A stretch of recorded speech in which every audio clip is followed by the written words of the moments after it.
Pulse বুঝতে ব্যর্থ হয়। বাংলাদেশের মানুষের বিপ্লবী ক্ষমতাকে যদি ভারত নেগলেক্ট করবার চেষ্টা করে, অসম্মান করবার চেষ্টা করে, ভারত তুমি খামখেয়াল হয়ে যাবে। পার্শ্ববর্তী কোন একটি দেশের সঙ্গে তুমি সুসম্পর্ক রক্ষা করতে পারোনি। প্রতিটি রাষ্ট্রের অভ্যন্তরীণ বিষয়ে হস্তক্ষেপ করে তুমি সার্ক অঞ্চল থেকে তুমি একঘরে হয়ে গিয়েছ। তোমার পাশে কোন দেশ নাই। চারপাশ থেকে আমরা ক্ষুদ্র শক্তিগুলো যদি তোমার হাত পা না চেপে ধরি, তুমি দম নিতে পারবে না।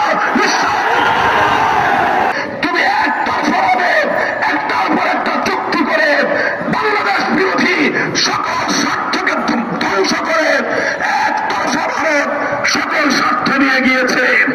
বাংলাদেশের বিরুদ্ধে ভারতের বিগত 15 বছরের সকল ষড়যন্ত্রকে আমরা নিন্দা জানাই এবং আবারও স্পষ্ট ভাষায় ভারতকে বাংলাদেশ নীতি পরিবর্তনের আহ্বান জানাই।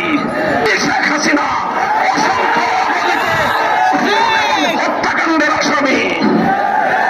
বাংলাদেশের বন্ধু রাষ্ট্রের দাবি করে তুমি বাংলাদেশের এই খুনি আসামিকে মাসের পর মাস তুমি প্রশ্রয় দিচ্ছ।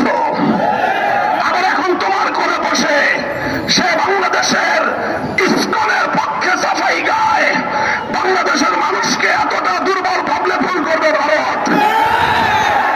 অতীতে আমাদের অনেক ঐতিহ্য রয়েছে, ইতিহাস রয়েছে। আমরা ছোট হতে পারি, আমরা ভীরু কাপুরুষের দল নই। একতরফা হত্যা করবার চেষ্টা করে